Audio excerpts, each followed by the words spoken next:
Welcome back.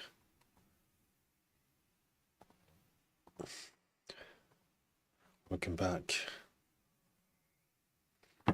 So, I was rudely interrupted. Not rudely. Can babies rudely interrupt you? That's what happened anyway. Why did he get ill all the time? I don't know. But I really want to finish what I was doing. So, I'm going to have to recap. So, here we have this.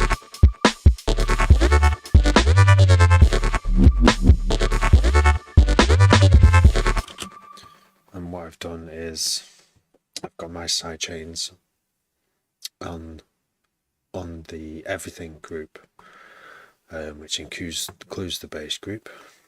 The bass harmonic, like the basses are made up of serum patches, which have subs, and which are going directly out and bypassing the effects, and the rest of it is a noise and an oscillator and filter.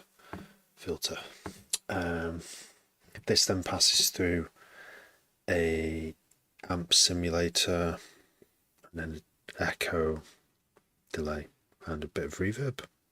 Oh, dynamic automated reverb, so ignore that. There's 7 of these tracks, all doing bass variations, mainly LFO, different rates of LFO. But the problem is, I've tried the best I can to stop the bass and the kick conflicting. Now, I've probably done a good enough job. The anything below 100 hertz, it currently isn't really phasing now because of this 28 dB sidechain cut. Whenever the kick happens, this cut happens. So it's solved, but by doing that, it's taken away some of the, because this ducks the entire frequency range of the bass. So the mid bass bit now sounds weak. Whenever the kick hits, it sounds, the whole overall thing sounds a bit flabby compared to how it was. How it was initially was these two, well, let's just focus on the kick one. Whenever there's a kick, it only dips by about 4 dB. So it's like a subtle dip on everything apart from the drums. And that works really well, but it does not solve the bass, the sub phasing with the kick well enough for my taste. I want my kick and my sub, I want my low end of all my dance music tracks that are designed to be played on big systems to have almost a continuous sine wave, and definitely no massive overlaps where 2 wave peaks add together to create an unusually irregularly loud wave, and sometimes it completely cancelling out, because that's what sounds not as good. I've done it. I've made this mistake many times and heard it in the club and been like, I need to go back to the drawing board and do everything I can technically with, an engineering mindset to solve these solvable problems. It's just the amount of work you're willing to put in. So here's how I'm going to solve it. So in my else group, which is everything except the drums, I'm going to return this back to 4 dB later on. But what I've done, I've already started doing it.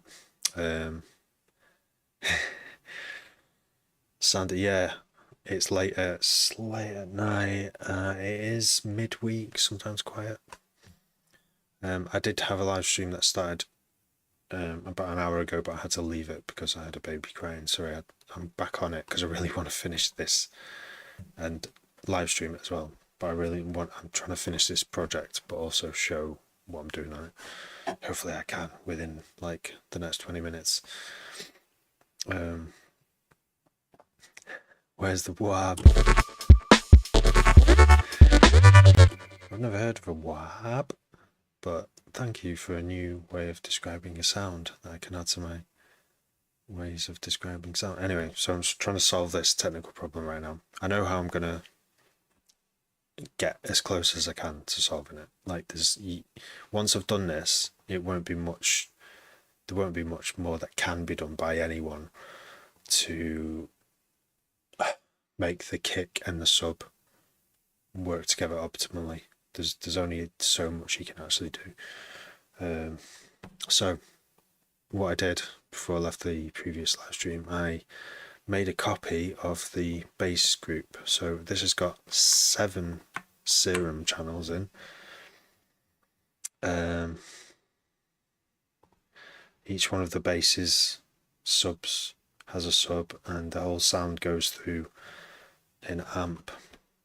And this is why we need to separate our subs. We need to high pass everything. We don't want to just mute the subs in these serums and add them back in without processing in another group, because that will change the sound that comes out of the amp. If this amp just had high frequencies going through it, it wouldn't sound the same as high frequencies and a sub, because the sub distorts every time the sub wave, the sine wave goes and peaks. It will distort the harmonics above it more than when the sub drops back down again. It kind of like pushes the energy up against the hard limit, and that's what gives the sound of a distortion unit. So we can't just take the sub out. We have to leave it in and high pass the sub out at the end of this chain. Are you with me? And then that's more ear. Wab. Another one. Thank you. Thanks, Sander. Thank you very much. Thank you for following. Wallace. Fron. Thank you for following. So what I did was duplicated this entire group with 7 serums on it, and I've called it subs. And these are just going to be, I've literally deleted everything out of these channels. So it was just, this EQ. I don't even think there's anything on it. Oh, there is this, that is EQs being used. But yeah, I deleted all this. So it's just the serum in every channel. And then in here, I've turned off everything except the sub generator. So the oscillators are turned off and the noise is turned off, and that will just bypass. It's just literally this sub oscillator being with its level modulated by the LFO, going straight to the output. So what comes out of here is, you won't be able to hear it on a phone speaker. I can't hear it anyway. Why can't I hear that? Oh, that's not turned on. Yeah, you can see it there on the scope, on the spectrogram and spectrograph. So it's there. That is just 100% sine wave. So we have done this on every track, I think. No, how far did I get? I think I did all of them. Yeah, so they're all sine waves now. And they play at the same time as the harmonic bass group, which is just the harmonics. But as you can see by the spectrograph again, we don't want to add these subs that are these dedicated subs to the subs that are already there, because then it will double the volume, which is not what we want at all. We want to remove the subs so that we can have these dedicated subs controlling better and have them very controlled with the kick. So in the harmonic bass now, in the actual end of the group, we are going to, let's put a equalizer, Pro Q3 on the end. So we want to get rid of that frequency there and have our own a very controlled sub here in this place. So I'm going to choose quite a steep filter. We're going to experiment with filters, steepness in a minute, but if you can hear what I hear on the headphones right now, you'll hear that there's no bass now, and you can even see it on the scope. Those sub frequencies between 100 and 0 are gone.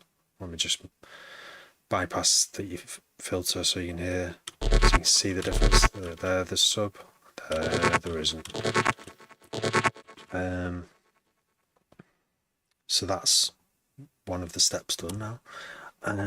Now we just add back in the subs by pressing that. There it is again. It looks like it did before. Is this my full-time job? No, it's not.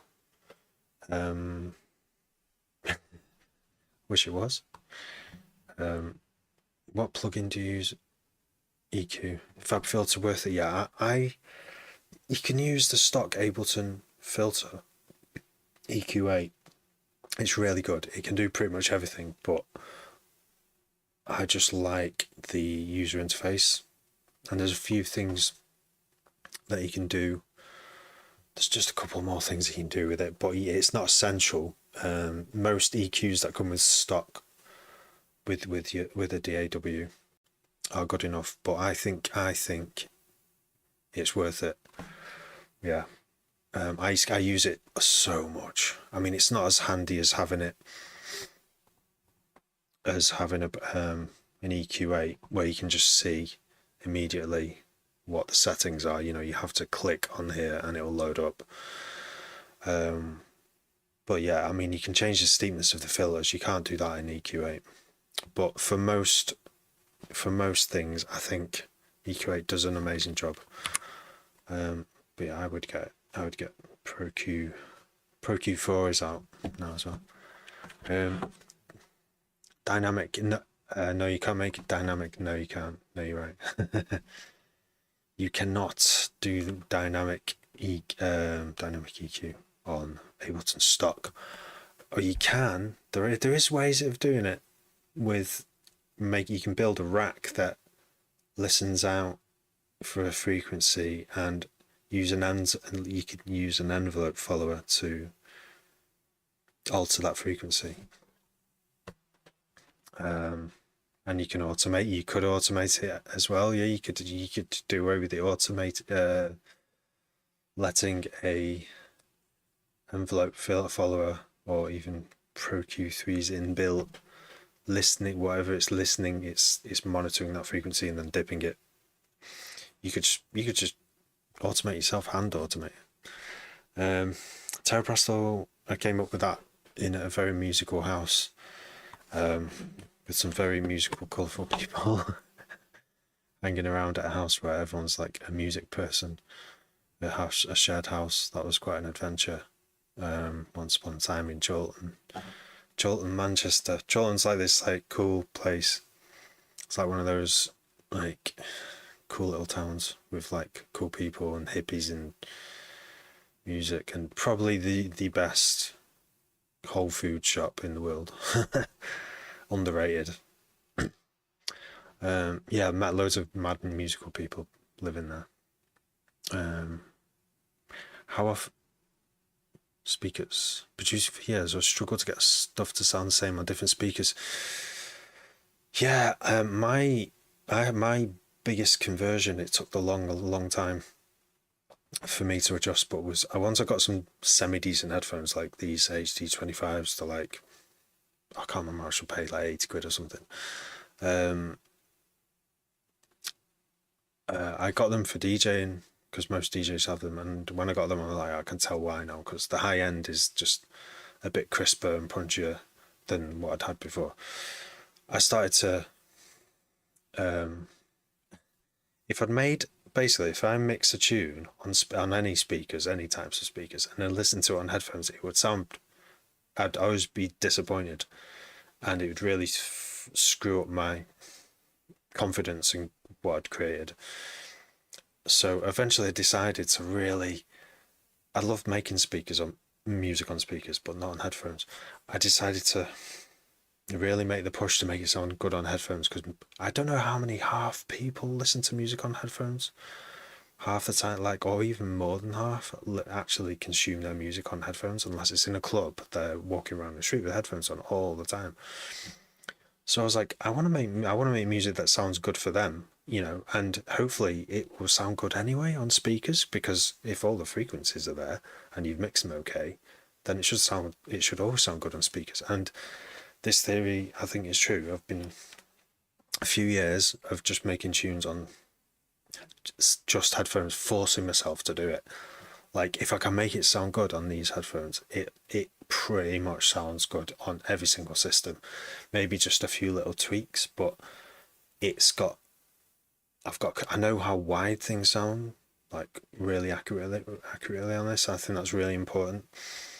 It's nothing worse than getting something that was made on speakers and it just sounds like it's all over the place in your ears. It's got no center, and yeah, so try do it on. My advice is, on headphones. Force yourself. Just get a pair of decent headphones, get to learn them, get familiar with them. How often do you go live?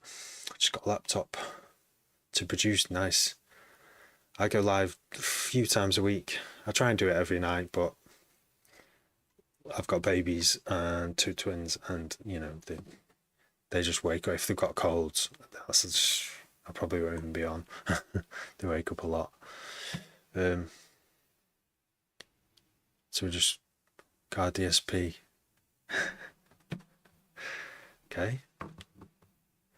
Yeah, I mean, it's years of trying to make like really good,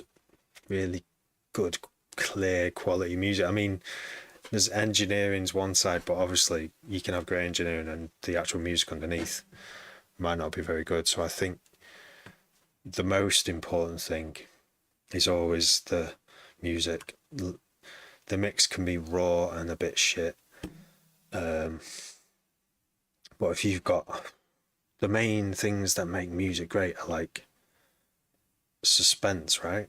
And release of that suspense. That they're like, think of a tune that doesn't have that, ambient music, might not, but dance music.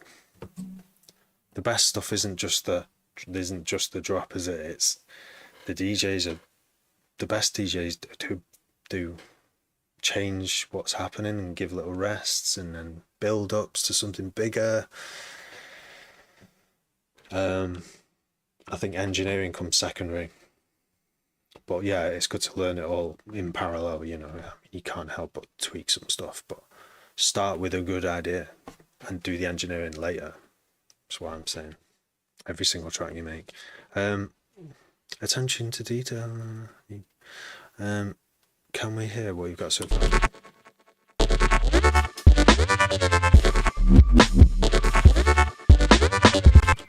Something weird is happening there. I think I need to turn off. We need to push this back to where it was like 6 dB. Something sounds a bit sus up here. Sander, thanks for following.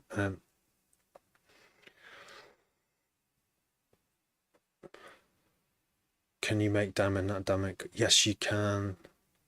I've seen someone do it. I've seen someone use. I know I just answered that, but yeah, go and I think Virtual Riot does a lot of making devices with Ableton plugins and these big complex devices, like a color base thing.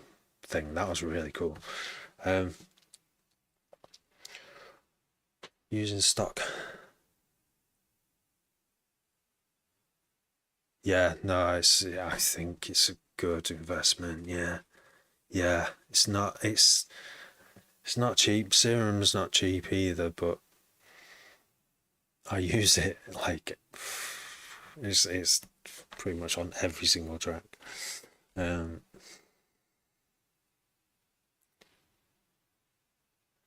you don't trust your ears after, very frustrating. Yeah, it's hard to trust your ears, especially if you're doing it all on your own and you don't have a budget to pay a mastering engineer, or you've just got friends who are not musically,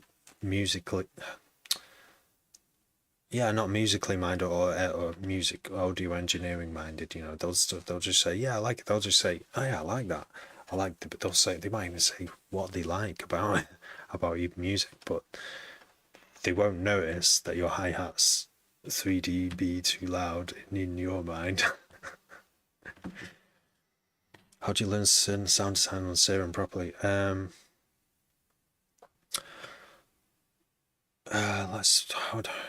Practice. Yeah, practice, like daily practice. 20 minutes a day, just make a new bass. Most of them will sound shit. And then one day, after doing that for a year, imagine doing that for 300 days. It's not even years, mate. I don't think you need years to do this. It's taken me years because I went on a very convoluted journey to get where I am. Very, very, very, like, but if you were to have, say, a coach or someone to guide you what to do next, based on where you're at, and you could probably get there really quickly. You could probably get. So I know like thousands of ways that don't work, you know.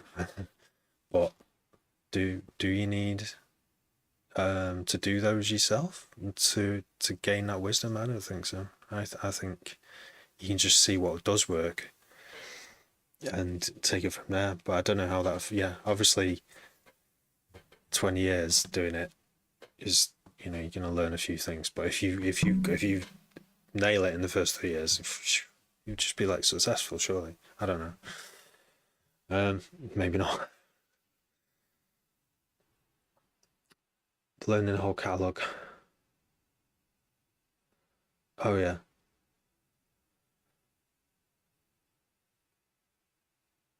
yeah.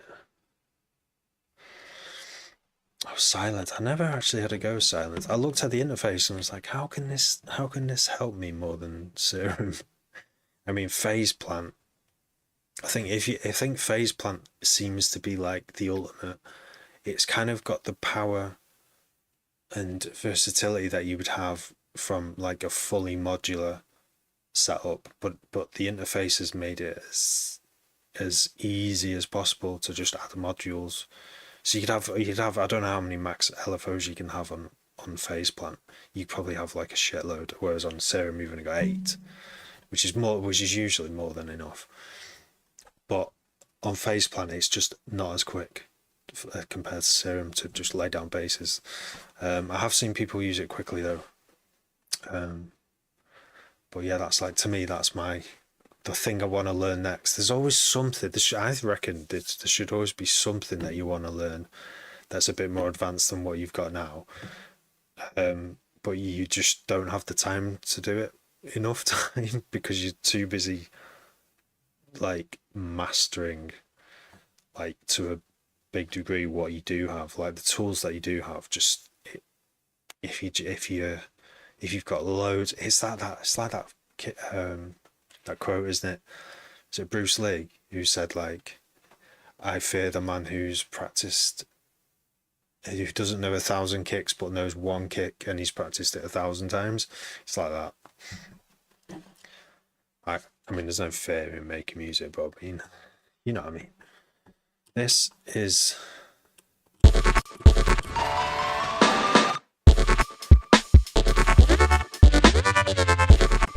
and I am trying to tame this sub, because I'm not trying to say it doesn't need taming. It needs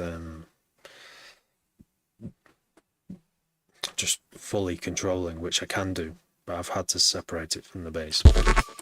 So let's hear what's going on here, because it sounds like some of it's creeping up above 100, so I need to be a bit more drastic on this filter. I could actually hear it cancelling out the other wave because it's not in phase, you see. Let's go to the offending note. It's this high note. And we're looking at this. And we're listening. I'm listening as well.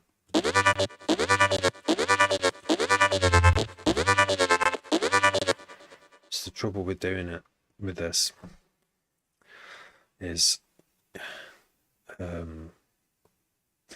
how can I explain this?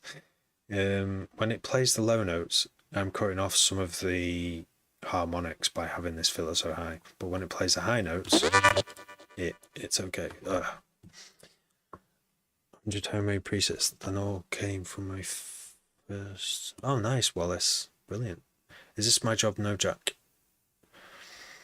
It is. It's my dream job, and it's, you know, the you know, it doesn't pay the bills. Make it dynamic. So yeah, there is a plugin called Surfer EQ which follows the fundamental note. That might work in this situation. However, I've chosen to stick with a non-moving or dynamic in any way EQ because I want to turn on linear phase, and because it's on linear phase now, I'm going to choose a really steep.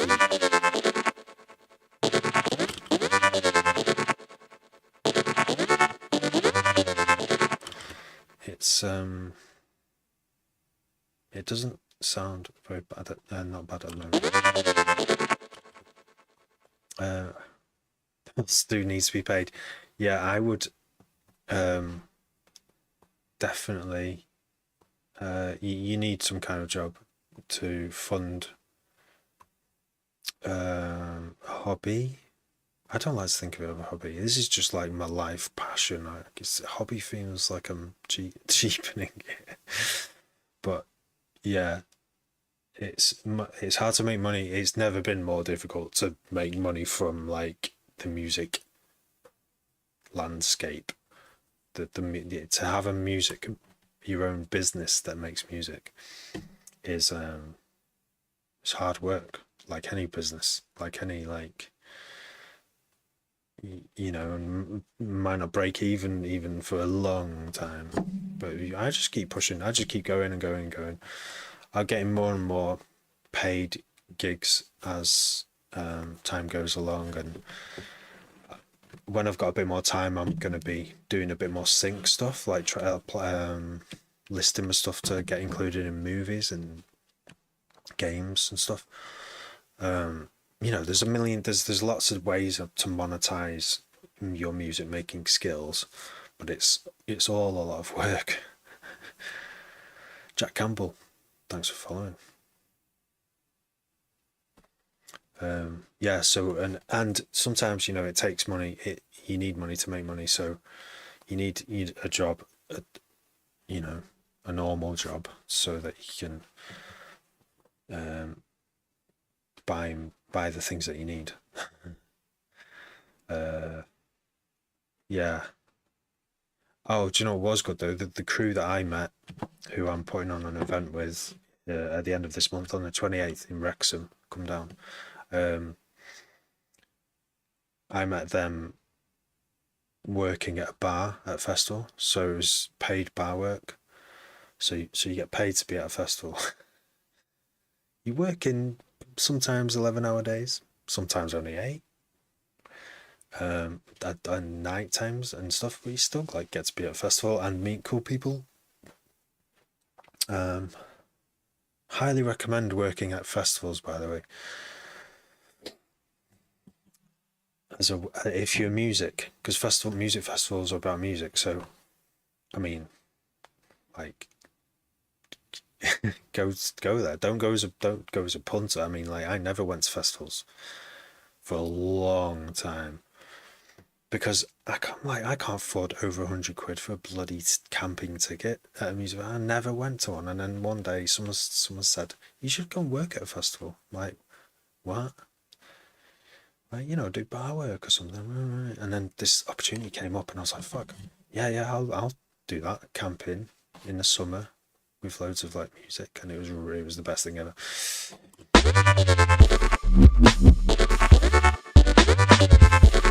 Still phasing a bit.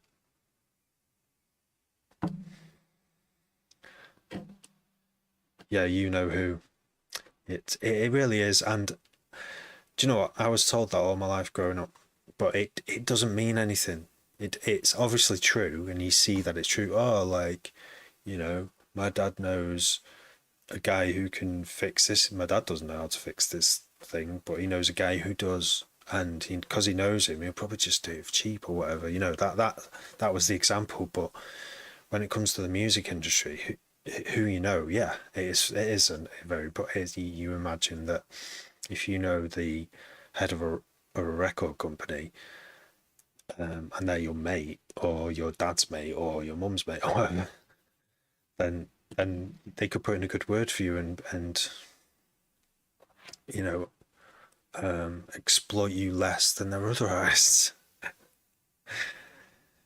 It's mad seeing how the record industry has worked and the things people have got away with. It's grim, but yeah. But the way I got to know people, everyone's at the same level as me. Budding producers and DJs, we're all just hanging around at a cool music festival, pulling pints, and then we're just chatting and going, oh yeah, we should get together. Oh, what, you're from Wrexham as well? Yeah. Oh, I'll give you a lift back. And then from there we've just put on nights, and yeah, not everyone's a music producer, but that's might be where music producers go compared to a generic pub or a game of, you know, a gaming night. You know, if you're a producer and DJ, go to places where music is. Anyway, I know people find it hard to find a life partner, and I keep saying to them, do what you love. Go where you love. Don't just sit in all day because you'll never meet anyone that way. But go out. Don't try and meet someone. Just you will meet people. Anyway, that's not to say my wife's a music producer or anything. That's not how we met.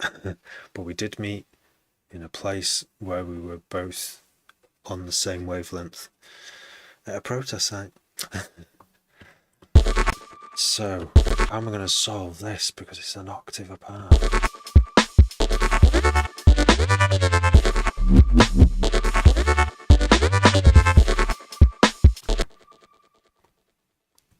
Yeah, this is a difficult one. Do you know what? I didn't think I'd run into this particular problem.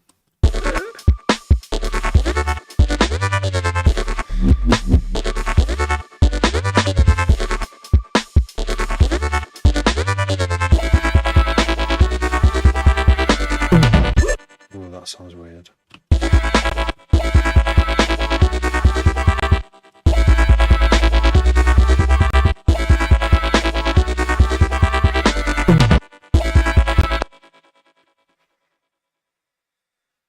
So, Surf EQ. Where is Surf EQ? Do I want to use Surf EQ because it will change the phase? Let's give it a go, shall we? Let's just see what they sound like side by side. So we're going to turn off Pro Q right now, and we're going to try this bad boy of an EQ. It's really cool because if I dick, duck, see how it follows the fundamental, the sub, on its own, just by pressing the surf button. Amazing. It's quite a new, it's quite a new plugin. Nice to meet you, Jack Campbell, DJ. Let me know what you DJ next time. Take care. Software. This is Ableton Live. Yeah, TikTok Live Studio to do the broadcast, and that's using an input from OBS. So I'm using OBS outputting to a webcam, which TikTok Live Studio thinks it's a webcam, but it's not. It's me controlling everything. That's what this mouse thing is doing. Does that answer your question? Okay, so we might not need to. Let's have a look on the scope. I keep calling it a scope, but this is not a scope. This is a spectrogram. Okay, there's still a bit too much for my liking. Sub there, 60 hertz. I need it to go down more than that. So I'm gonna turn it off, and I'm gonna turn on the high pass and use this surface.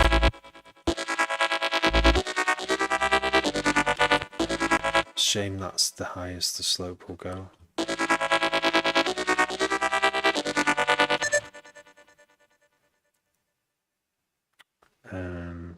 I mean, they've obviously chose that to minimize phase problems, but let's see how that does. Maybe we should turn both on, actually.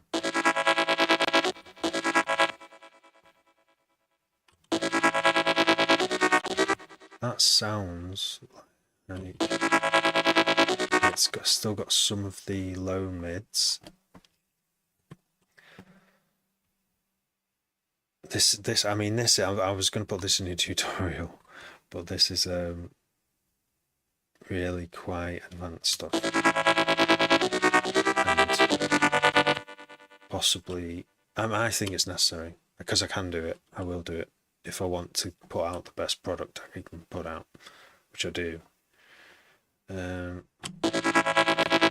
What we're trying to do is just use a high pass. That's all we're doing.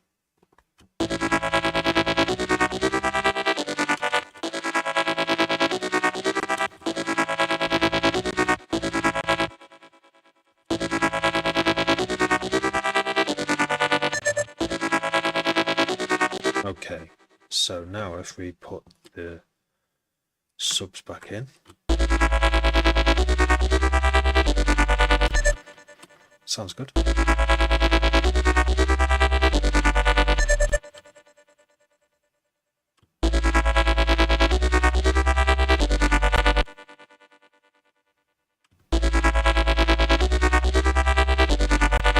Yeah, I think that's going to work. In my headphones, it sounds good. It sounds like the sub is not being phased anymore. So now we have a separate subs and separate mid bass with all the subs chopped out. Now we can control the subs, just the subs with the kick. So I'm going to copy those because they're already wired. They're already wired up to the kick and the snare. We're going to use our ears, of course, but we're also going to use sort of solid the kick and the snare. We're also going to use a scope, because the scope doesn't lie. Your ears might. So what we'll see on the scope is, there we go, that's just the kick and bit of hi-hats there, and the snare or rim shot. And whenever this kick occurs, we've set these duck buddies, which are like side chaining plugins. The kick is triggering these are on the subs. This is the kick. Let's just do the kick for now. So it's listening to the drums channel, and it's listening for the kick. So every time the kick occurs, this goes doom and then back up again. And it's only going down 6 dB at the moment, which is probably not enough, but let's have a look. Now let's look at the scope with just the bass. So as you can see, the bass and the kick together are gonna look like that. Now, can you see how this waveform now looks a bit, let's zoom in, looks a bit different than if we had no sub and just kick.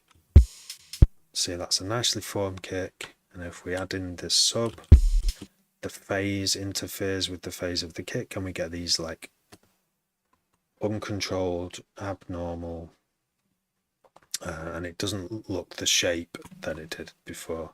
And that shape is more, it's kind of not that important, but like I say, it's possible to get the perfect kick and sub relation, and I know how to do it, and I'm showing you how to do it.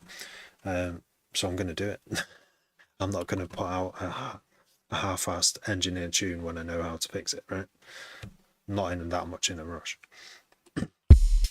So what we want to do is we can use the tool we have to fix this is a ducking plugin, or we can just use automation, volume automation on the subs. But I prefer Duck Buddy because it has a look ahead and it triggers every time. I think you only have this in Ableton. There are other ones which listen for audio, but this is a MIDI triggered sidechain. Right, so you can see our abnormal kind of wave shape there, and it looks a bit fucked. Right, if we turn this sidechain all the way so it does an infinite duck whenever there's a kick, it will look like this, more like the original. Let's turn the sub off again. There's the kick. There's the kick with the sub. So now the sub, you're only hearing it at the end of this envelope when it gets turned up again, which is kind of like here. And then it's in this nice sub.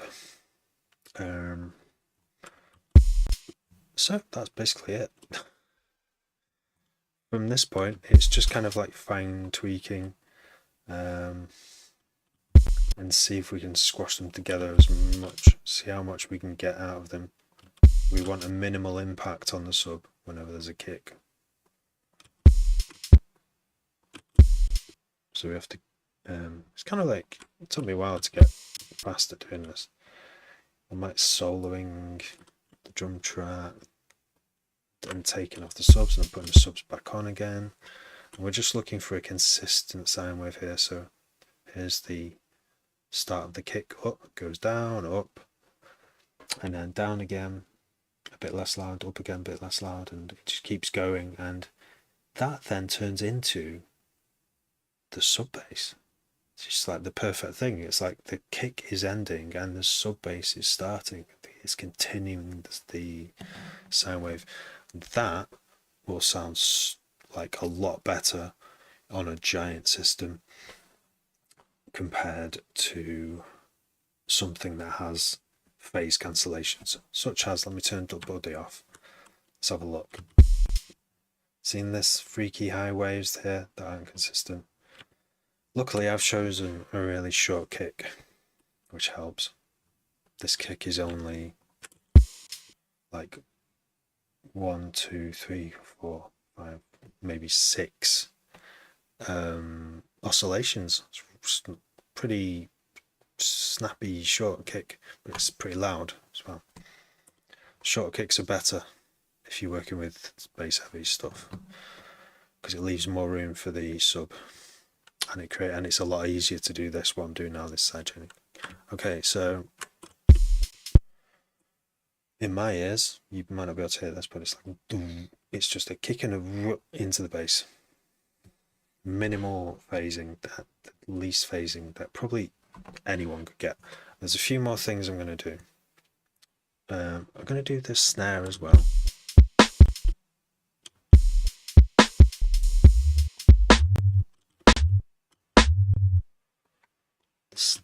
So there's the snare without any sub reduction, and if we put, just changes it a little bit.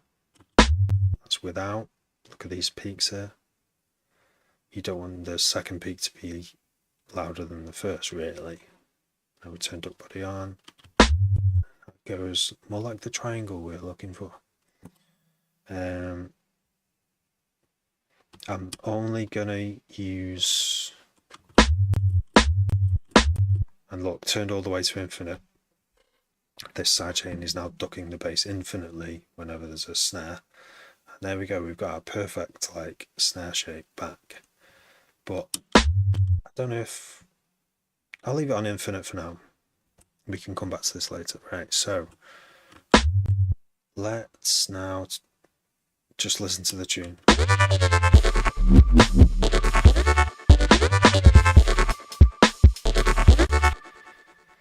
Does it sound better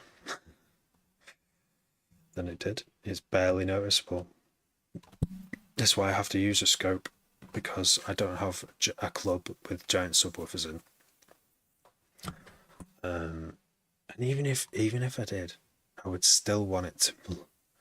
I would still want those waves to match up. I would still make the effort to do that, rather than trust my ears, because ears are not always trustworthy. You have to double check them. Let's see, why? Look at that big spike there. What's that? Should we adjust the sub and the kicks again? Don't know what that is coming in. There's a freaky big spike there. Is that because Surfer EQ is not cutting it? No. Could be a phasing issue from this EQ. Yeah, it's so hard to do this. Let's try some more drastic settings. No, it's not helping. Maybe up that.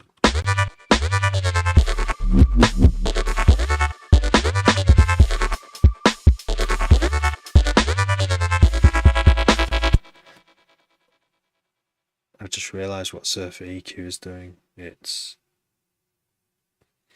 some delay being used, and some of the delay is being echoed, and then it's affecting the way Surfer EQ applies. This was meant to be a simple tutorial, but it's not. It's not a tutorial. I'm doing it. I'm talking like it is one, but.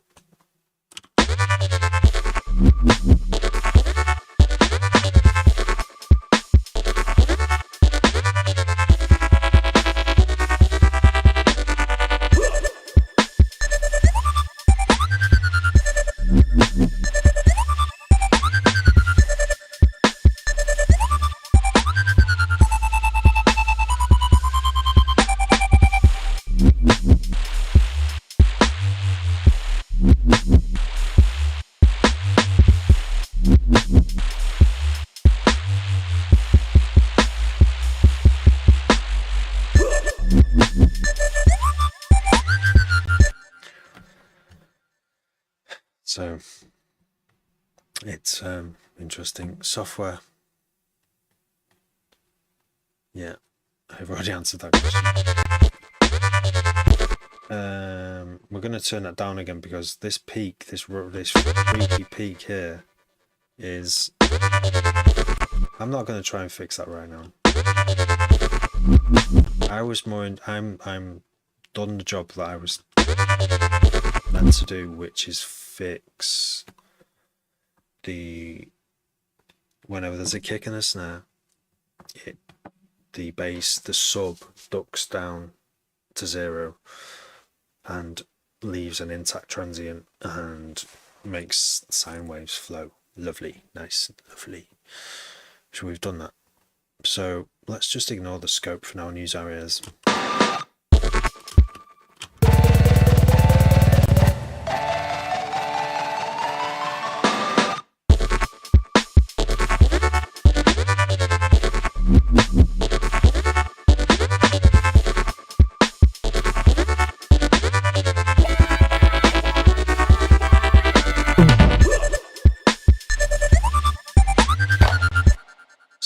one thing I've noticed is it's working, because I can now turn off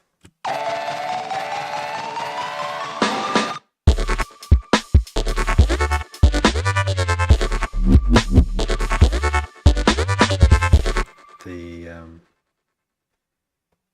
maybe I should turn off actually. Oh, I don't know.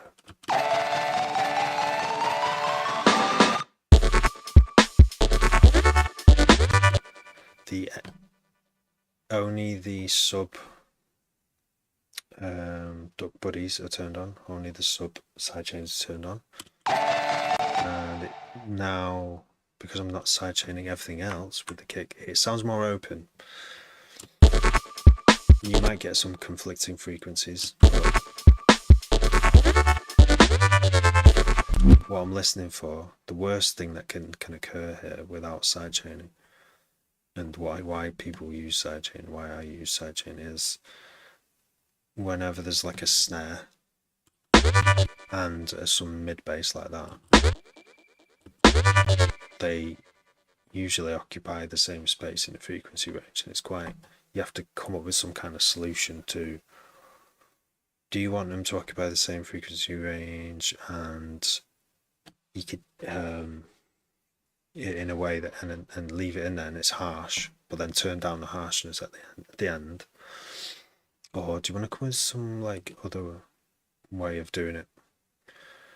I mean, you could just EQ the bass to make a dip where the loudest parts of the snare are,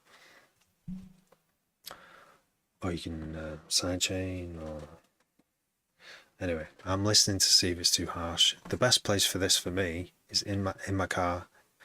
Happens to be the worst sound system ever, and all my tunes, when I play them in there, they all say you really show up the high mids, and if there's any harshness it will tell you, and I find it really annoying that I have to go into my car to find out. I think I just heard my cat. But yeah, let's have a look on the scope.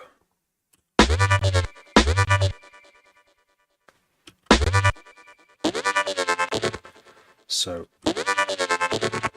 there's where I think the snare is. Let's add the snare back in. Just the snare and the kicks. Yeah, the snare is like quite a wide range. So yeah, I could go into the bass and turn down the frequencies around the snare, which I've done there, look. I've already done it. And don't want to do more than that. So I could go.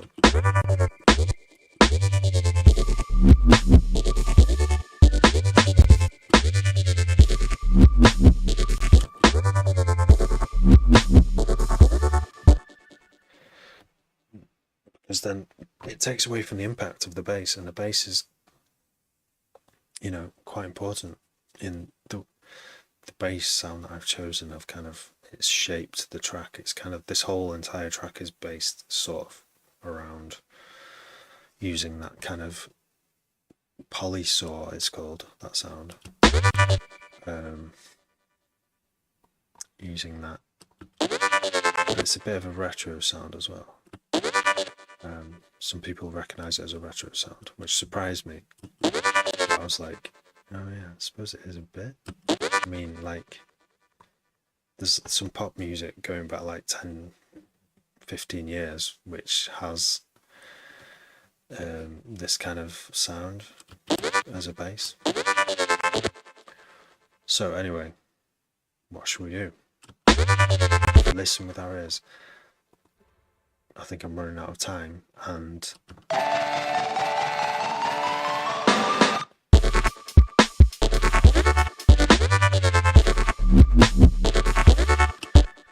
we've done what we've set out to do, and what's best at this point is to bounce it, save the project, bounce it, fill in the changes I've made since the last version, and then not listen to it for a week or a few days, and listening to it in the car, listen to it on my little Bluetooth speaker, and just hear if anything jumps out.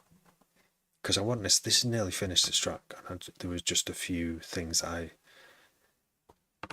wanted to leave till the very last, because they don't really need doing, but they do make a difference to the low end on a big sound system, or even in a car. You would hear the difference between how clean the low end is doing it this way compared to if I just left it play two side by side. I would notice anyway. It would feel different. You might not be able to hear it, but you would feel it in your legs. You know, if your car speakers are down there near your leg, there's a difference in energy. You feel a bit flabby. It makes more difference on some tracks than others. On this track, it probably doesn't make as much difference. Okay.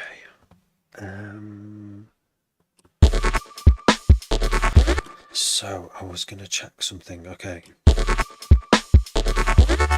I'm going to still use a little duck buddy on the snare, the rim shot snare, because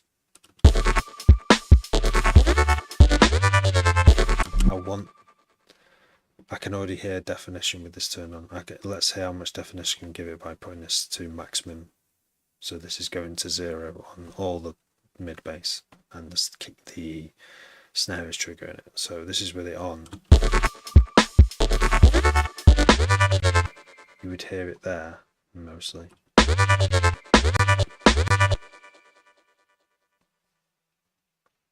I'm just trying to demonstrate this, but that's it on and off. How much difference is there? I can't hear it right now.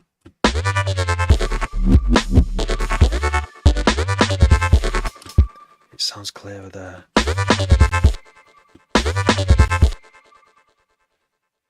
This is only a fraction of a second this is occurring as well. Should we turn off the pre-delay?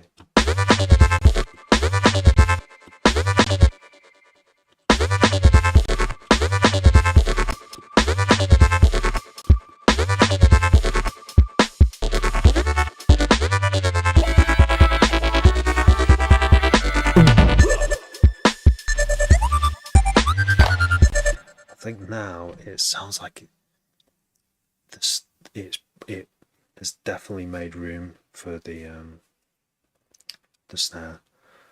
I can hear the body of the snare, which I do want. I want that to be that. It sounds really good, the body of this particular snare.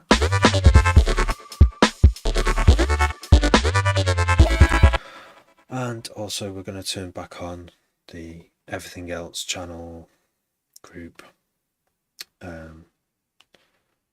sidechain that's controlled by the kick, but we're only going to do a slight turn off these look aheads. We're going to so this with it off. Let's go to this note, because there's a kick and a bass note, so we should be able to hear at the moment the kick and the bass note are occurring at the same time, and they're occupying the same space a little bit. Maybe we should scoop. Maybe we should turn on the sidechain and to let listeners' ears know that there is actually a kick down there. That's another reason why people use sidechaining, is to kick. The kick is one of the most important things in a piece of dance music, isn't it? So if you can hear it better, and you're basically telling people that the kick is of priority here, by doing this, by ducking everything else down when there's a kick. Think of Daft Punk. That's what Daft Punk. Everyone thinks of. Daft Punk's a good example. Like Around the World, it's that.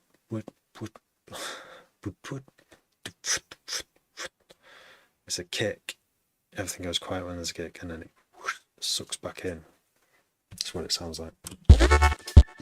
So if we got this on turn on full, it will sound shit.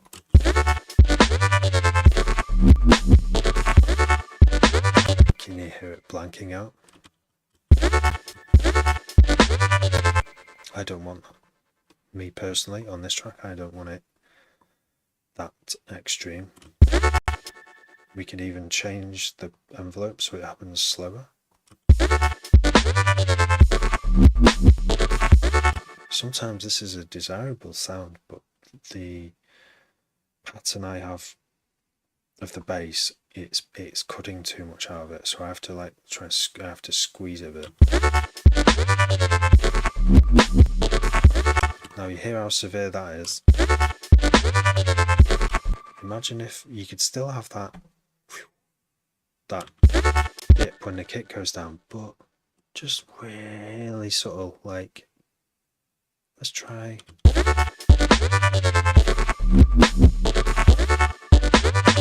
Or dB. You can hear that the mid bass just gives ever so slightly, just a little bit. It's kind of in the way your ears naturally would, because you can do this test.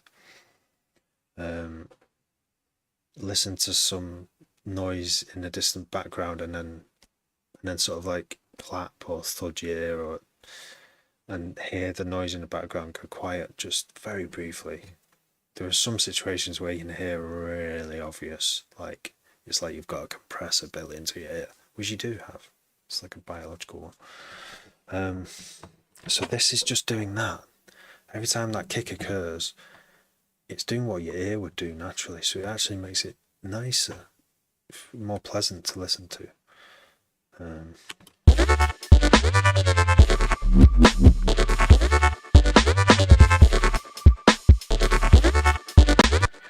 This sounds like too much, actually.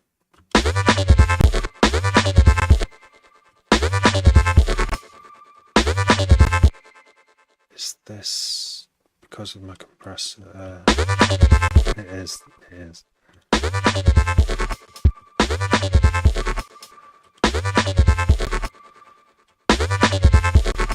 This is actually working too hard, this limiter, and I've got a fix for this as well. I've turned the limiter down now because that was too much.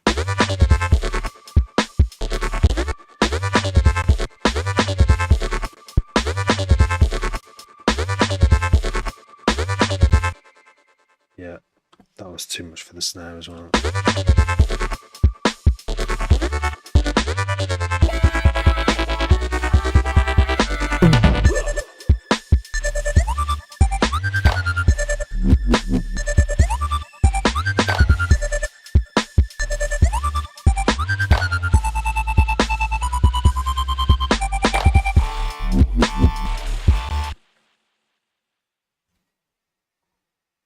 Oh, damn, how long was that gone?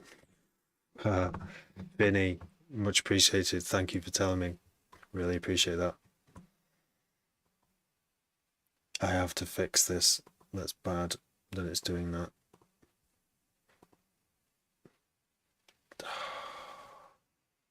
It's bad.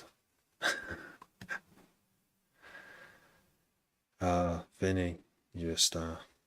I know what I did wrong there. Right.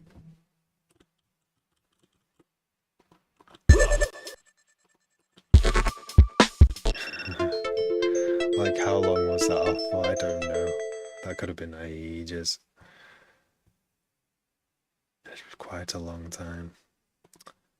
I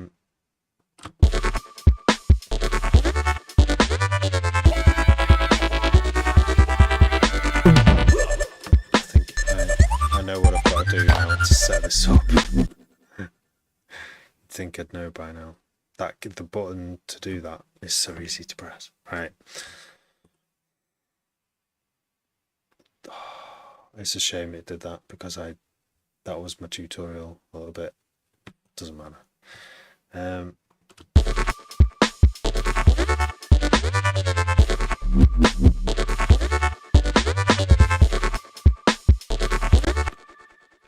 the next thing is to turn up the bass. So, different ways of doing this. I'm just going to save this because let's go back in here and go version 19. So, subs separated. What's it called? Duck buddy tune. Yeah. So now we're going to do another version, a new version. We've saved it as version 20.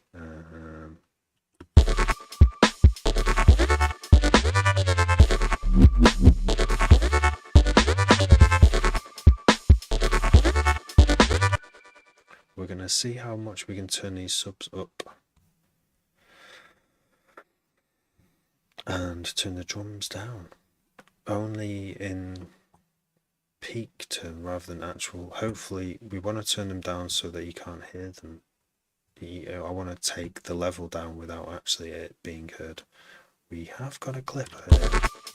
We already got a clipper, so let's duplicate that. Turn the other one off and watch the scope again.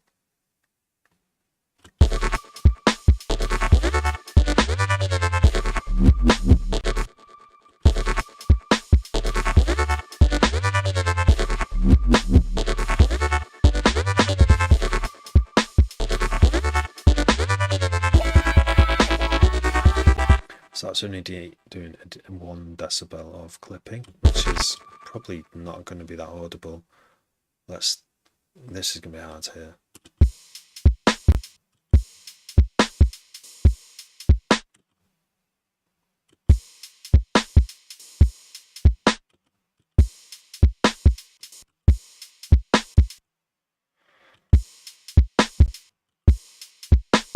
Okay. I can hear it, the difference in the snare. So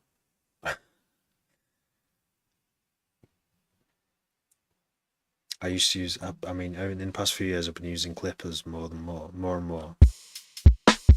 But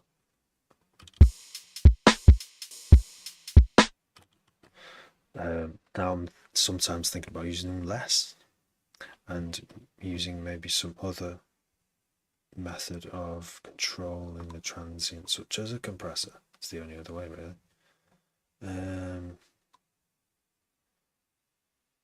It's a mad, never-ending thing of trying things and getting excited about trying other solutions to get the same. I want my transients to be as clear as possible. So I've got a life of like it's like playing the hardest game. So what do you want to do? You want to play the hardest game in the world? You can do it. Let's get a C2 because it's got a nice big interface. So we want hard knee, maximum ratio,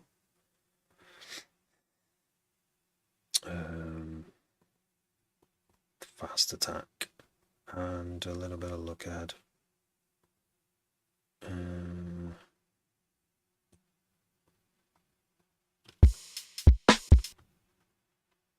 So that sounds as bad as the clip. It sounds distorted as well.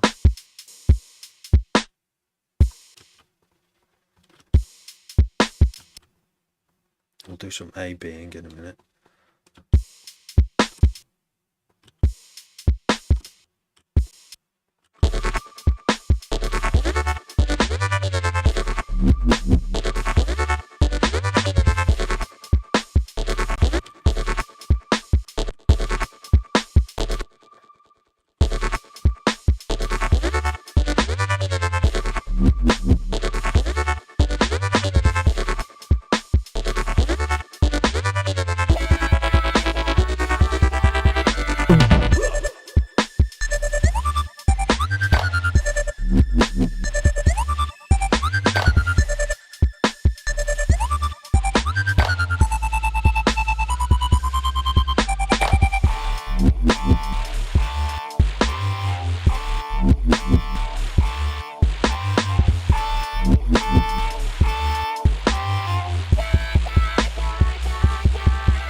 SSLG bus for drum bus. Yeah, I mean, I've got things that are like a sort of like the glue compressor in Ableton. I mean, I would love to just try this right now, but I don't have it.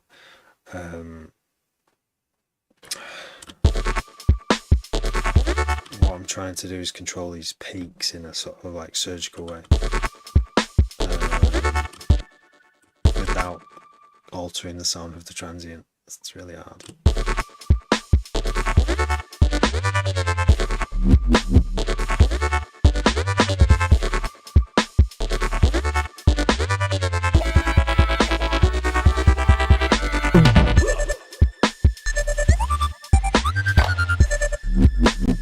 What was that? See that big one there?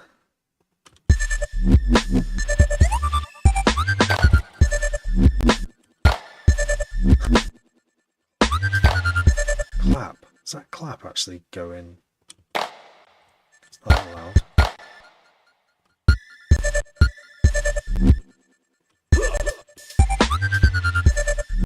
Yeah, apparently the clap made it.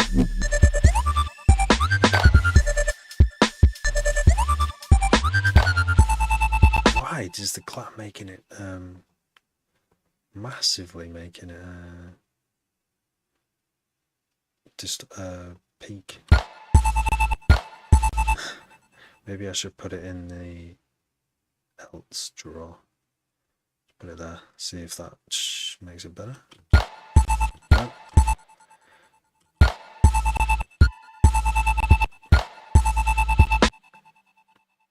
I swear this project is harder. It was a simple musical idea, kind of, and it's turned into like very difficult to actually engineer. Oh well, I don't think that clap's going to matter too much. I'll just let the limiter on the master bus catch it. Harley Reese, DMB, thanks for following. Hello, lover of DMB.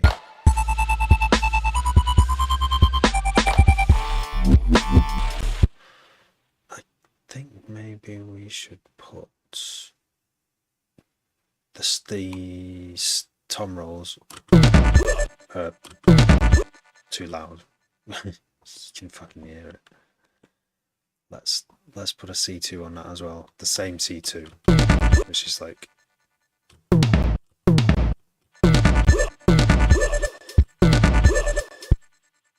but maybe we should just turn the toms down. We don't need a process.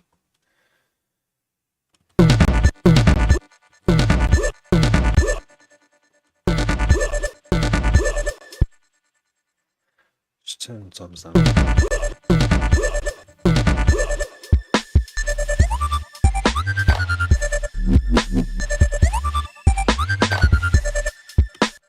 And then turn the subs up.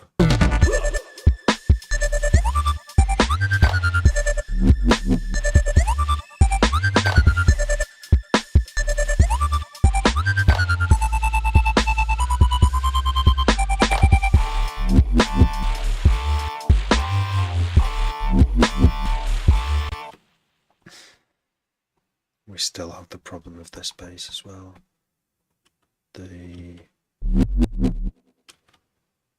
That isn't actually being ducked at all right now, and it's because it's another problem one. We could put it through the same process, so we'll make a copy of it up there. Left X alone. Left alone. So what is sounding great, thank you. Left XL1. Have I don't know. Well,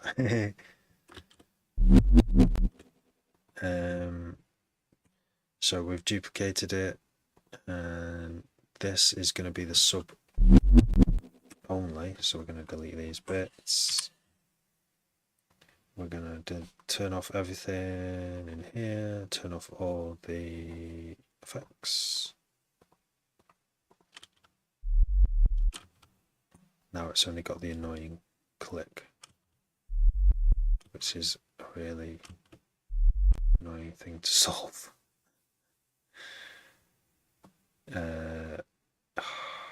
It's just another pain in the bum because it's going to follow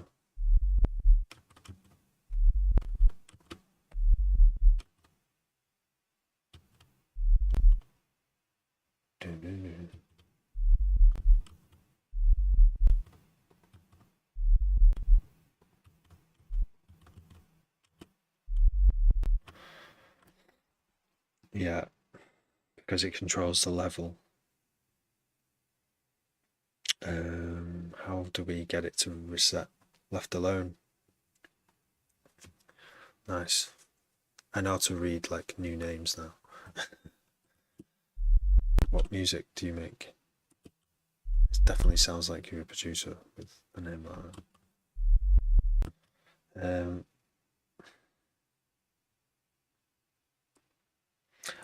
I hope, I mean, I should write to the serum guy. I should write to Steve Duda and say, this is a problem that I keep running into.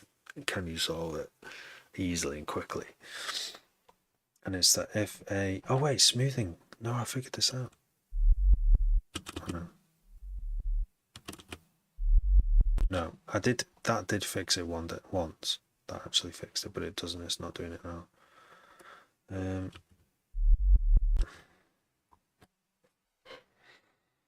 Yeah, basically it clicks, the sub clicks, because it's the level is halfway up on the LFO here, and then the next note starts. So it suddenly returns to that level, and that's a problem. It happens so much, and you can't smooth your way out of it. So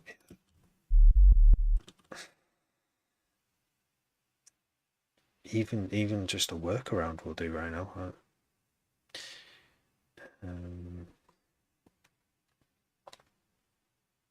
It's a very tough problem, because the workaround usually is to stop the note short of the next note happening, and then they don't click as much, but there's still a bit of release.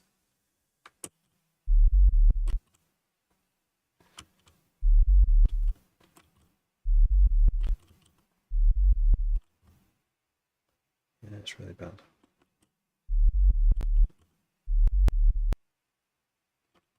You can't hear this.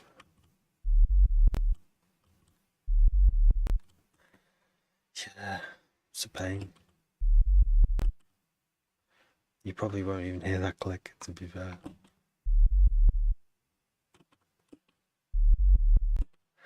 So I'm going to return it to where it was. And we're just going to live with it for now. Okay, right. Now I need to bring this up to this harmonic group, because in here we have a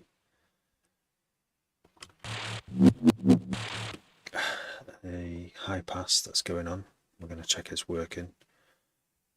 Bringing up Vision 4X. I can't believe how long this is taking me. So that's without the high pass. That's without. You can see the sub. With the high pass, it's got rid of the sub, so we can add our own in, which is what we've done.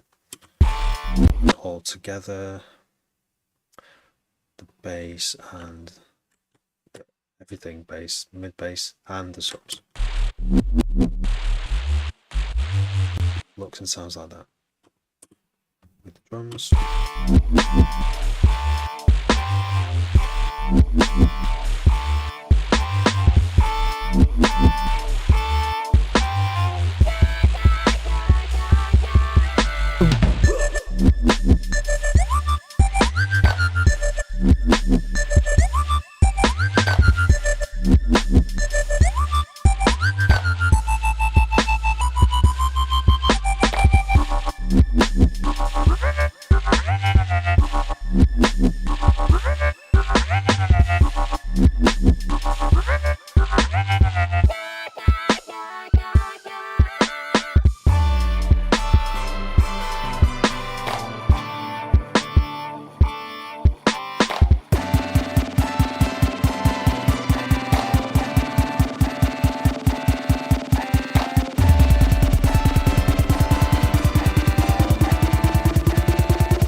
sounds a lot clearer.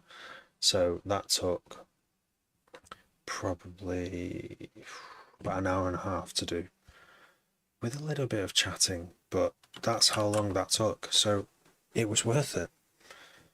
It only took an hour and a half to solve the problem. I did know exactly how to solve it. It's just a case of following the steps, watching the scope, tuning it to the scope, finally tuning it with your ears and finding a compromise. And yeah, overall the sound is clearer. The snares, there's room for the snare now. Howdy, he Banshee. I remember your name. I remember seeing you on here. But not much else beyond that. I don't get much sleep, and how are you? It is. It is. It sounds like you know. Sounds like you know. Just guessing that you know. Someone once called me. He said, "Are you a lifer?" I'm like, "What's a lifer?" It's like, well, someone like you, someone who's never gonna stop doing it, doing this, or whatever it is, whatever thing you're doing. For me, it's going on. Just happens to be Ableton, and yes, bro, or he Banshee.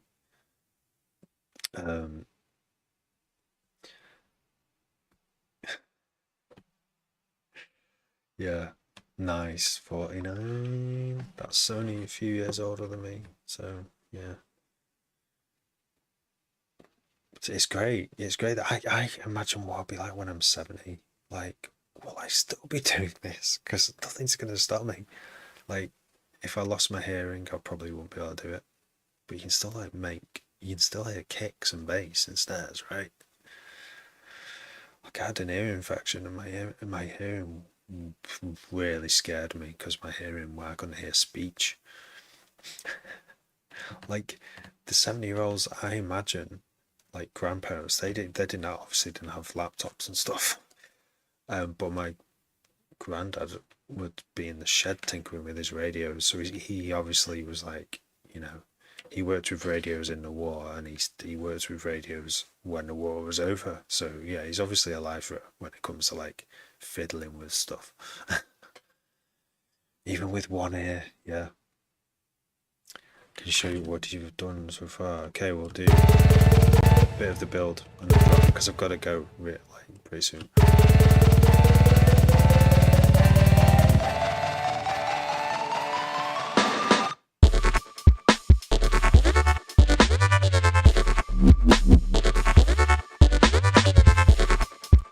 Oh, we put that there actually.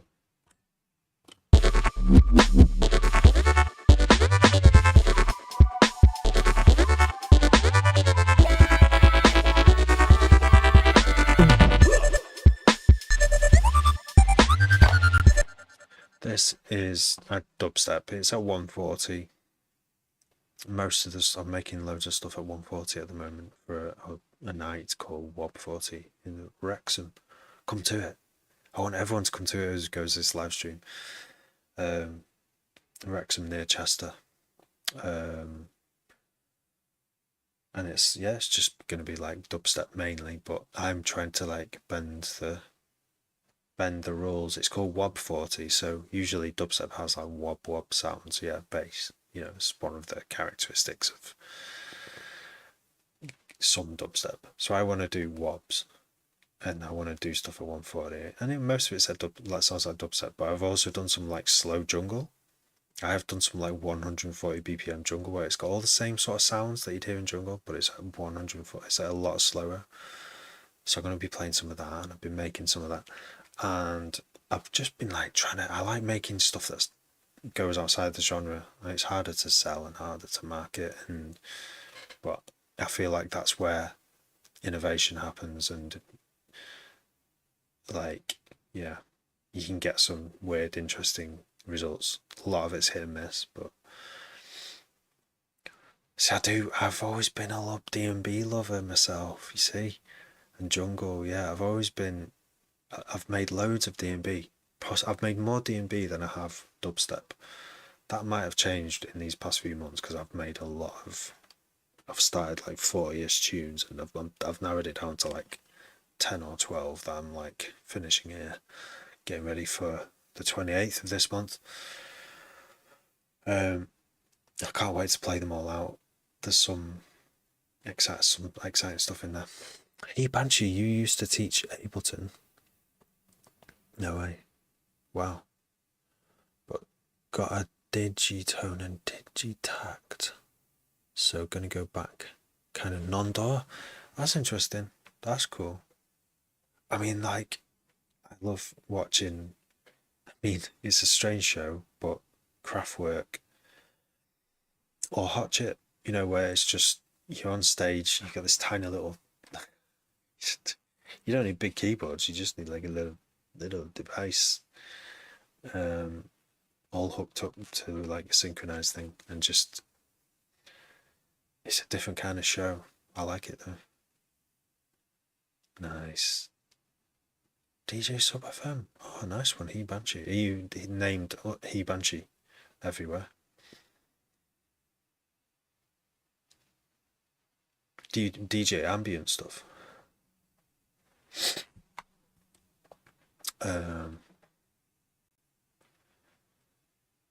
Nice ambient bass stuff.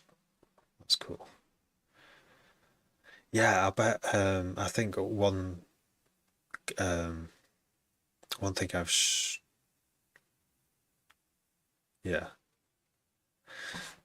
yeah, I've traditionally struggled with writing intros to tunes, and I can't resist the temptation of writing a drop first and then going back and trying to make an intro that fits. And I think one thing I would like to try more of is doing it the other way around, but on my own, I still can't resist. So if it would be cool to work with someone who just makes like soundscapes and they're good at it and they've done it a lot, done it more than I have, and just like hear loads of stuff and I go, do you know what? That would make a really great eerie intro for like a nasty dubstep, dark dubstep tune, and then just do the drop for it. It's a collab idea. Wrexham. I'm in Wrexham, yeah. And the event is in Wrexham on the 28th. Is this on the Saturday? I always forget it's on Saturday. Oh, it's on the Friday. Friday night. Wrexham in 2 weeks, is it? Wait. On the 28th. The link's in my bio, by the way. Want for tickets. I think you're still getting for £5. Southport, it's not that far. It's not that far. I mean, everywhere seems far from Wrexham actually, and the transport links aren't great, so that it's one of them where if you've not got a car, you'd probably have to stay over. But I'm on at 8, so it's really hard to sell tickets. But that's just the nature of trying to fucking make money in the music industry. It's not even about making money though. Like that won't get me anything. Selling tickets doesn't get me any money. It gets people there, which is to me the most important thing. Yeah, I bet Southport's like one of those. Southport's kind of like a Wrexham, but by the sea. Without a motorbike. Oh, that sounds grim. See, I don't want to do anything that jeopardizes like losing my license, but I do think, oh, if I did lose it, it wouldn't be that bad because I'd get to sit on trains and look out the window again, sit on buses and look out the window, and I wouldn't have to. Could put some music on, and I could like maybe even like do some social media stuff. We can't do that while I'm driving. But then I think no, if I didn't have my car, I'd be fucked up. I don't know how we'd get the kids out of the house. It would just be a nightmare, absolute nightmare. I'm the only driver, so yeah, I've got to be really careful. Love riding. That sounds good, mate. I've never ridden a motorcycle properly.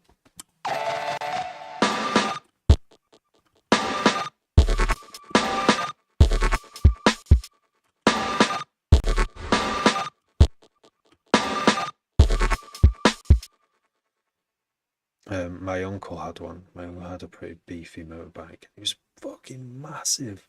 You know, like when you're sort of even a young teenager, I probably wasn't full height yet. And you know, you look out and you're driving, there's something. It's like nearly half the size of a car. It's just a giant thing that you can't sit on because it's too big. But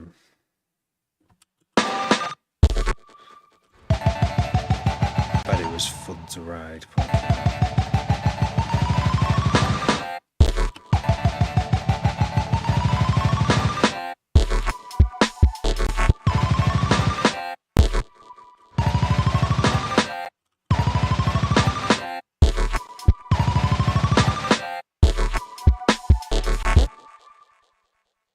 Nice. Well, like a sidecar or a trailer, like an actual pull. You pull it from behind, from in front. No way. I bet it is good. I mean, I've considered, getting like just because the easiest solution is get an e-bike or get a electric scooter, just to get around, get up these hills around here, up and down and stuff. But there's like licensing problems, and because I've got a driving license, I don't know if I can drive a moped without doing a test or anything. But I did think I could get a moped and go to the pub on a moped. Still a good way to lose your license, you see. But it was like, they're probably not going to check me, but they probably would if I'm like all over the road at 1 a.m. So no, that's not an option either. Cycling on a bicycle is okay. Apparently, you can still get like fined for being on a bicycle and intoxicated. I think if you're causing a road traffic act thing. XPS 950 Midnight Stars might be. Oh no, brain bleed. Alright. You alright? Are you okay now? Is the brain bleed okay? Is it?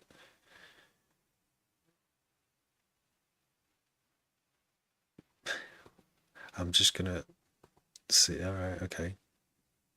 Dr. Pepe de Pipi.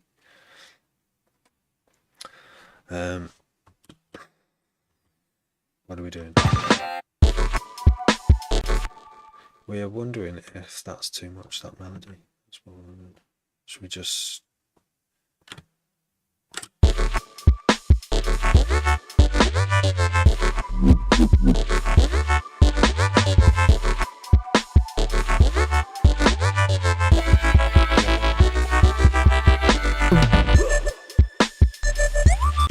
Right. So I have listened to this too much tonight. I've solved all the problems, did all the things I wanted to do. The only thing I can do now is save it, bounce it, and listen to it in a few days, because it's pointless to go around in circles at this point. So I'm going to bounce it as well, and then I'm going to go to bed. Magnev, I'm just going to update 22, so we split the 8th bass, the last bass, into separate sub. So all 8 basses now. So, the other thing I did was slight alteration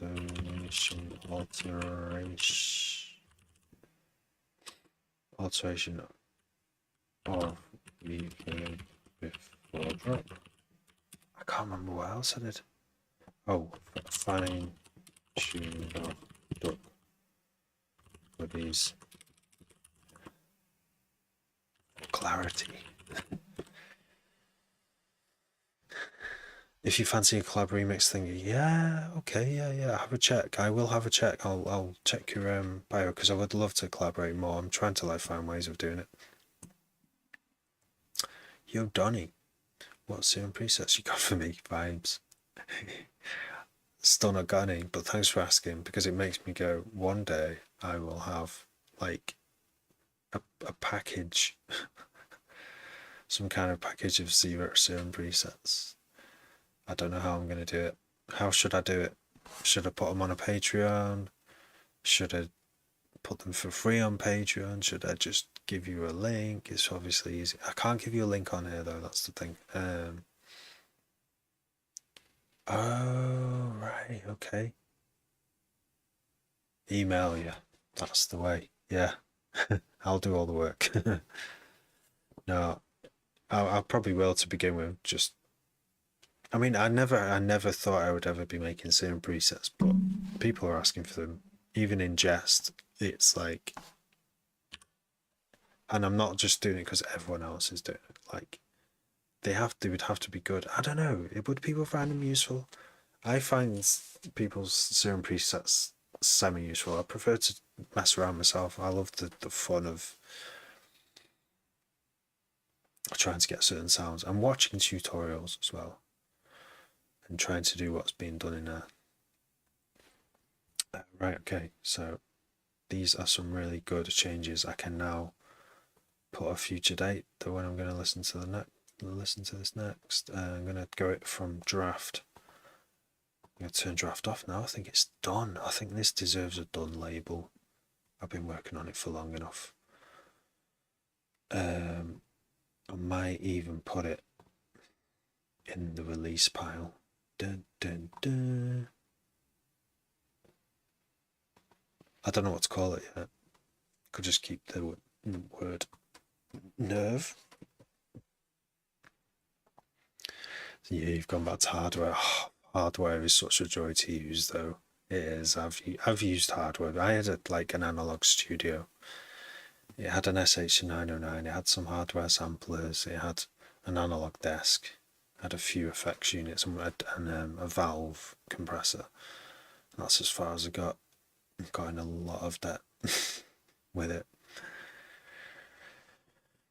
But it's amazing what you can get now. Like all those Behringer knockoffs of classic synths. That's what I'd be buying on my. I don't have a budget, but that's I never have. Getting the originals. Yeah, it's a funny business model that Behringer have got because they don't seem to like give a fuck. But the original synth maker says, it's ripping off our synths. It's like, well, it's been long enough, hasn't it? Yeah, so it's just circuitry, isn't it? It's like, I mean, if you think about how the digital world has emulated everything analog, like it's other people making analog circuitry that copies other analog circuitry, has got nothing on what plugins have done to the sort of hardware industry, like where you can there are even like free plugins now that are like as good as any of the paid ones. Maybe not as good, but like you can still do the same sort of stuff. Yeah, so that's what I would be buying. Yeah, I'd be buying a Jupiter, probably a Jupiter 8 clone and an SH101 clone. Well, I had an SH09, a real one. That was amazing. I made like a whole album's worth of stuff around that. It was just mad having that restriction of only one oscillator. Or was it two? It's only one, only monophonic. But yeah.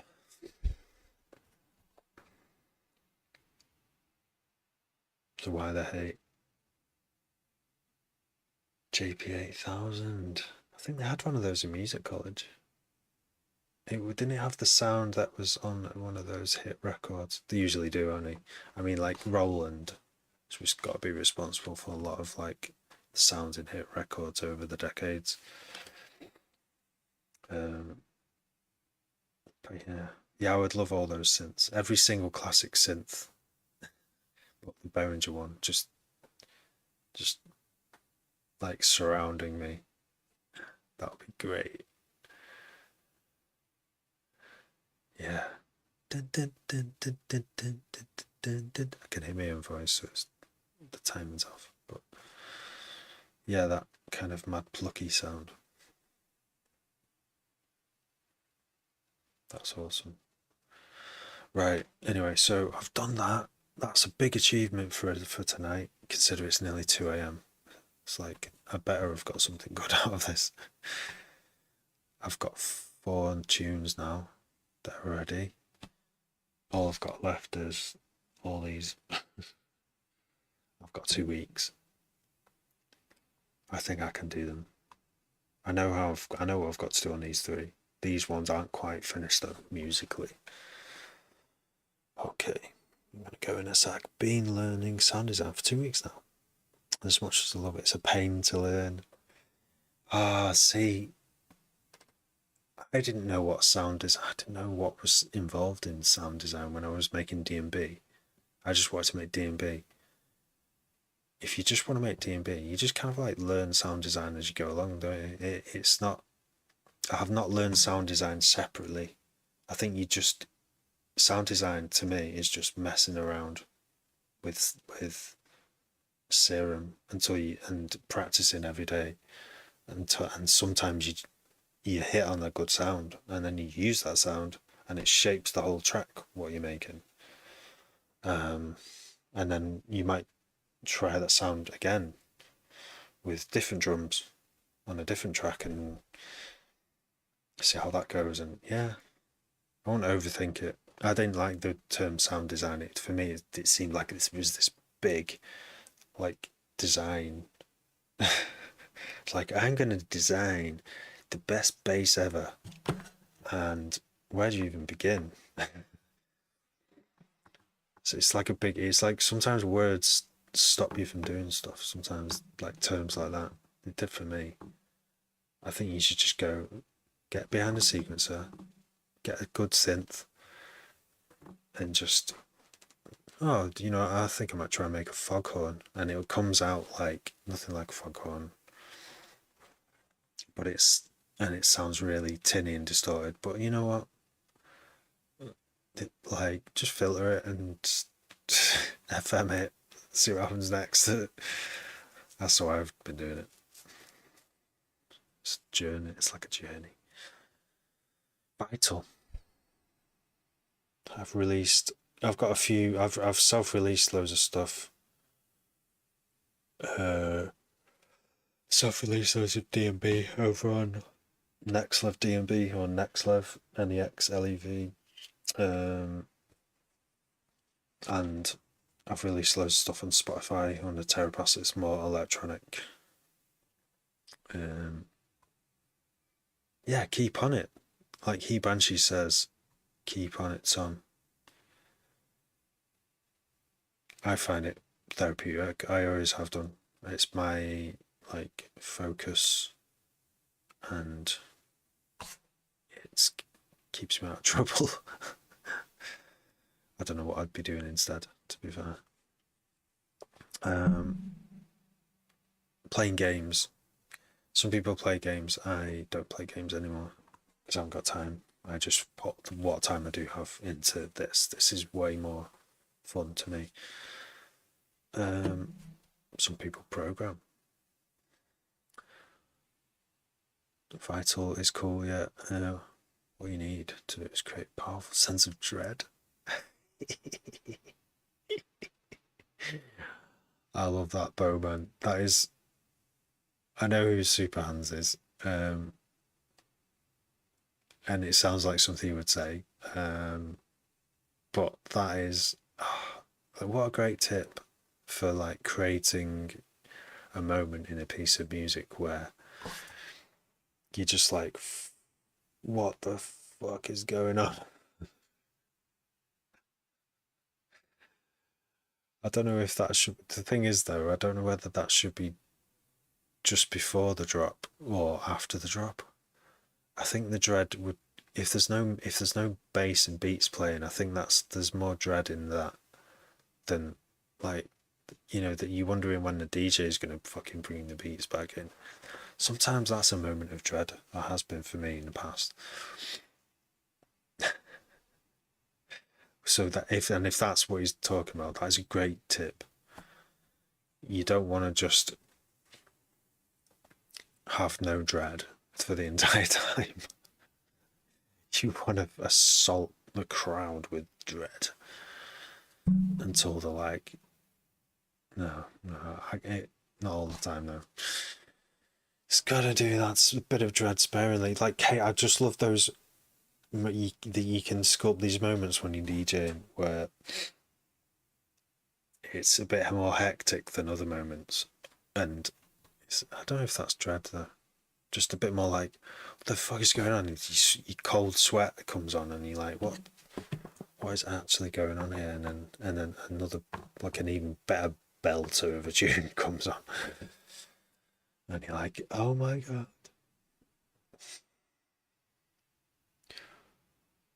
Oh, over mono, yeah.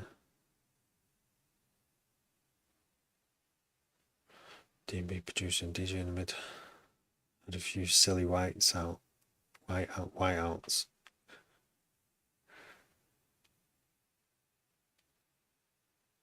GCSE made a mess. Music GCSE. I wish I was offered a music GCSE. I did music in the first 2 years of secondary school, but they didn't have a GCSE. Or they did, and you had to take it with drama or something, and I didn't want to do that. Production is wizardry.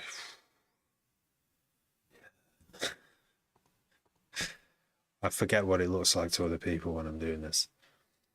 I'm so deep. I've been so deep in it for so long. It's just like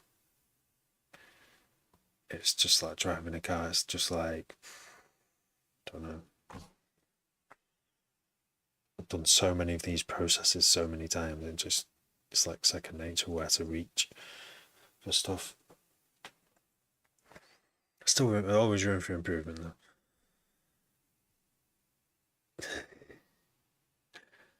Yeah, you got to get a job. I was saying it earlier on in the live stream about like to be in the music, to be a music producer, you have to support yourself somehow, basically. Yeah, because it's not like even fucking, back when before the internet, unless you got like a big record deal, you wouldn't have any money. And if it was underground music, record deals were probably like few and far between. I don't know what like Aphex and Boards of Canada and Autica got from Warp, you know, but they might have not much to begin with, but they kept going and they kept putting stuff out, and they've created a catalogue of music, and I'm sure they're probably doing not too bad, I don't know about Boards of Canada. I mean, if you count their stream numbers, they're probably doing, not bad. But when are they going to release their next album? Are they going to release another album, or is that it? Gara. I've spent the last 3 days making a program that produces drum kits for you. Nice, Gara. That sounds interesting. Produces does it select the sounds like for you? Does it kind of do it randomly, or does it do them sort of to a common theme? Sounds good though. Like if you just press a button and get a drum kit, and then if you don't like it, press another button and get another drum kit. That could be useful. Any tips on learning mastering? Yeah. I mean, I once got my tunes mastered by Sapo, DJ Sapo, and when he sent them back, I was like, he made them as loud as possible. It was amazing what he did, but it revealed all the flaws in my tune making and mixing. And there's nothing, so I paid him and thanked him, and I was just like, fuck. I've got some work, I've got some things to learn. But I think if you're mastering, you want to do as little work as possible. You just want to do some little tiny moves, a few dB here, a bit of glue compression, a few dB, not much. That, I think that's the consensus of like pro mastering engineers. And also that as a pro mastering engineer, imagine you are one. If they're sent stuff from the producer and mixing engineer, and it's something's like the snare is just a bit too loud and it's making the mastering engineer's compressors work a little bit too much and it's not getting the sound that he wants, he then communicates back to the mastering engineer and says, can you just turn that snare down by like 1 dB, or put like a 1 dB cut at 1 kilohertz and then send it back to me, then I can do a better job. And basically that. So I've done this, I've mastered my own tracks, and I've gone, fuck, like that snare is too loud, I need to switch off mastering mode in my head and go back into load the mix back up again in Ableton and just make the mix a bit better, like tweak that snare a bit and not touch the rest of the music, just fix the problem that's causing. Yeah, I'll fix. And quite often though, I'm going back, it's a bigger problem than just turning down the snare. It's like the mid-range is clashing, like there's too much stuff, there's a snare going on, there's a synth, and there's possibly another synth, and they're all just too much space, so I have to like think of another solution. So yeah, pretend to be a mastering engineer and talk to yourself. But this talking to myself, pretending I'm a mastering engineer, talking to my mixing engineer head with the mixing engineer hat on, it's like a long round trip. I can't just do it. I need to go and listen to it. I take a few days away, listen to it again, load it up, and there has to be time between it. I have done it all in the same day, but it's exhausting. It's very tiring. So my tips for mastering, that's just try mastering. Oh, references is the top tip. Use references. If you're in a genre, listen to other tracks in that genre and try and switch A-B between your track and that track and try and roughly get the frequency response the same. And that's when you'll hear that's when you'll hear the sort of holes in your production. It's quite hard to get something to sound like a commercial track, I've found. And mastering can't really fix that. It's usually the mix that you need to sort out, and you might need to make drastic changes to what sound you're choosing and stuff. And the mastering is just to add the final finish. It's time consuming. It's very time consuming, that whole process. Generating an idea, producing it, experimenting, and then mixing it, and then mastering it, and then going back to the mixing stage, and then mastering it, and then going back to the mixing stage, and just doing that until you've either heard it too many times so that your memory's fucked and it's already set, and you can't really. Once it's in your head too much, it's really hard to be objective about it. I'd say it's hard to be objective about it sooner than you think. You just want to listen to it as least as possible. And that's why traditionally you've got your artist and your producer, they send it to a mix engineer, a separate guy who hasn't necessarily heard it and just is working with what he's got. He's fresh to his ears and he's like, oh shit, that guitar's shit hot. That needs to come out here and drums here. And they build this their own. They've put in your own creative input and building their own image from what they think it should sound like. They've got the producer there as well saying, yeah, we think the vocals should be high in this part and whatever.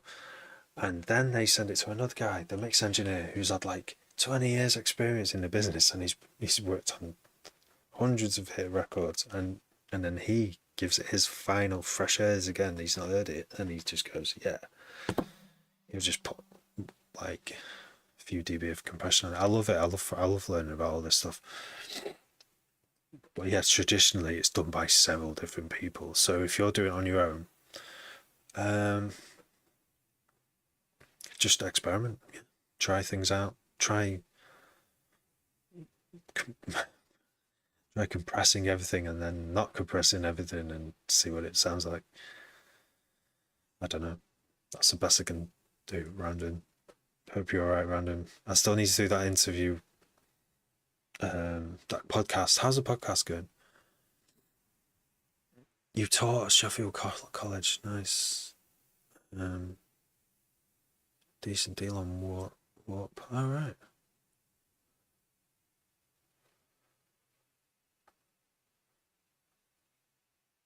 Different spice, yeah. I mean, I've seen the mastering engineer student. There was this guy who's doing courses, and he mastered Happy by Cause I'm Happy. I've forgotten who it's by now, but he just gives half the video away for free, and then you have to like buy the other half. And it was really insightful though. Just, I mean, the mastering engineers have like perfectly treated rooms, and they probably don't have tinnitus. And this like mastering console where the knobs are like really big, and it's so they can just dial in like fine adjustments quickly and just work quickly, and mad insight.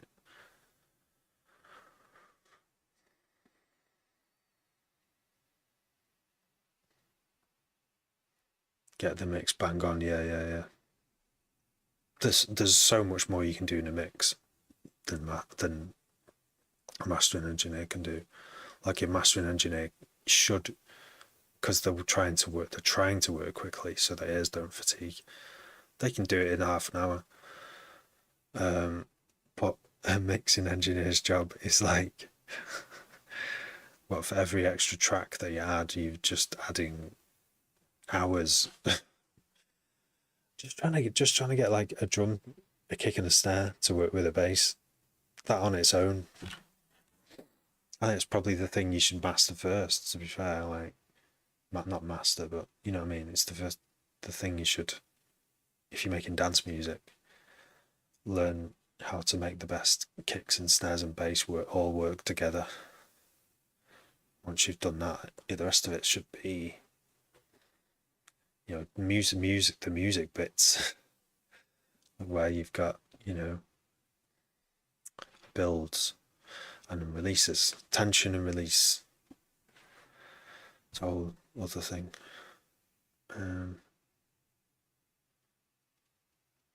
I've tried. Okay,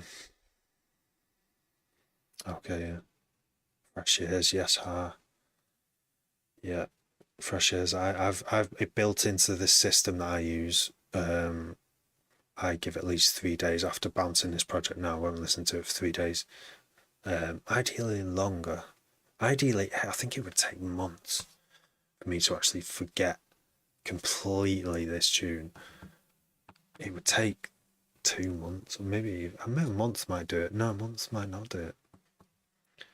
Oh, I don't have that. I can't wait that long. I can't wait 2 long months to listen to something, so it sounds fresh again. I've got too excited about it. Yeah, a few days. Yeah, so I tried. I've not tried the online stuff, but I've tried Ozone, the plugin, mastering plugin, where it just sort of listens to a bit of your music. and not used it, but taken some ideas from it. And it usually points out that I've got resonances in the wrong place and I should go back to the mix. But oh yeah, I did use the SoundCloud mastering. Tried that out, and yeah, it was alright. But I didn't like the idea that I didn't know what was going on.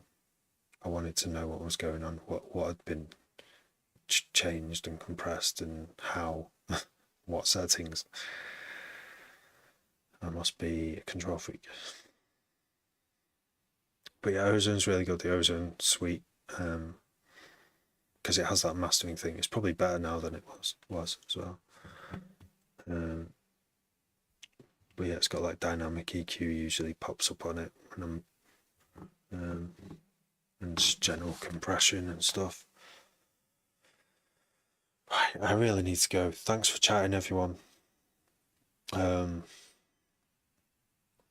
check out some of your stuff here, Banshee, and yeah, good chats. I hope you all have a good day tomorrow. I'm gonna be very sleepy now, but who cares? It was worth it. Nice to chat. Take care. I'll see you soon.